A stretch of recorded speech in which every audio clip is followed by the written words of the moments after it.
Are you finding that the thing that up until now has been working on your fatigue recovery journey is stopping working?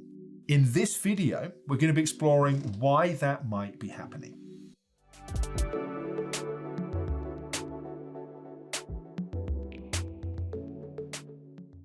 Hi, I'm Alex Howard, and I'm the founder of the Optimum Health Clinic, one of the world's leading clinics specializing in complex fatigue conditions, trauma, anxiety, sleep, and so on.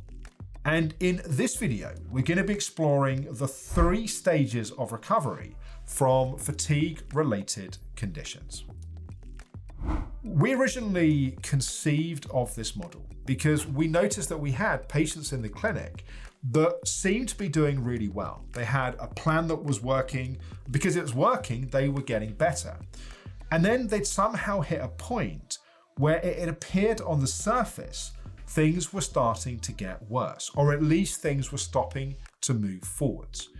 And it took us a while to figure out that actually there are 3 stages of recovery. What works at one stage may not be helpful at the next stage. In fact, the breakthrough at one stage can become the problem at the next stage. So by defining these 3 stages, we can then figure out which interventions are most likely to be effective and most likely to be helpful. Stage 1, the crash stage or the deep rest stage. At stage 1, particularly at the Optimum Health Clinic, we may focus on some of the fundamentals around therapeutic nutrition, looking at how we can improve energy metabolism and production, how we can support hormone balance. But at stage 1, because the system is so depleted, we're also careful not to do interventions that are going to put more pressure on the system. Stage 2 is the tired but wired stage. At stage 2, energy is starting to come back, but it's going into the nervous system. So often at stage 2, people still have the fatigue they have at stage 1, but something new is also happening. They often feel more anxious. They often find it less easy to sleep and to rest. And it's a great example of what I mean about this transition from stages and what's working stops working. Because at stage 1, the more rest we get over time, the better we feel. At stage 2, if we keep on resting, we still need to rest by the way, but if we keep on only resting, we actually find we become more irritable, more anxious, and we get less quality of sleep. The critical thing at stage 2 is working to calm and to reset the nervous system.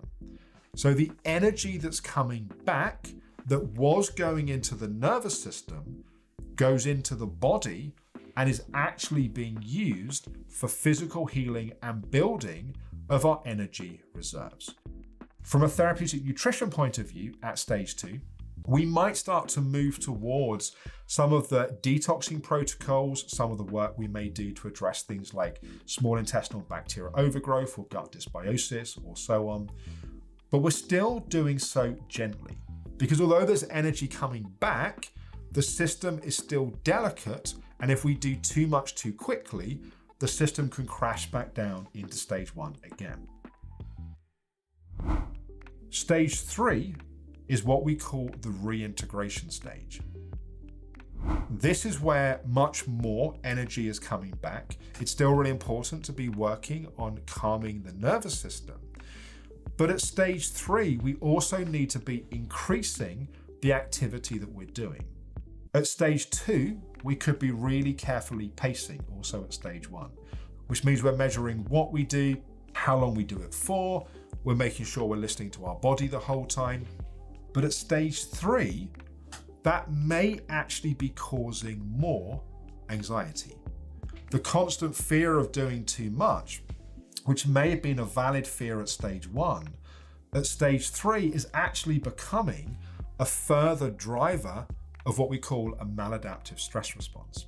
At stage 3, we can also, from a therapeutic nutrition point of view, start to do more challenging protocols if they're needed.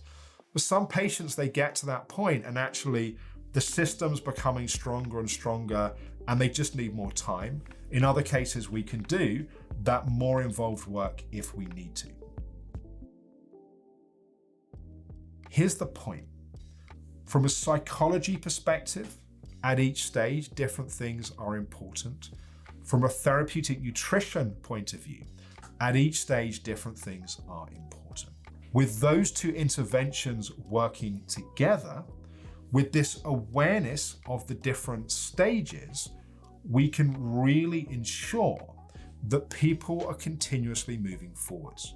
That interventions that may have diminishing returns, we get the maximum impact before bringing in the next pieces that we need. At every stage, working to calm the nervous system is really important. At stage 1, it helps us get deeper rest.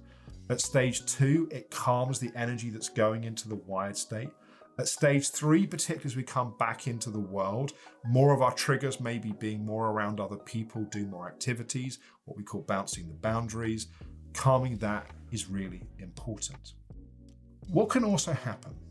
We can map our overall recovery through these 3 stages, but also if we have a mini crash along the way, let's say we do too much and we crash and it takes us a week or a few weeks or a few months, we can cycle back through these stages. So we may go to a crash stage or a deep rest stage, we then get tired and wired again, and then we come back into that reintegration stage. We can't skip stages.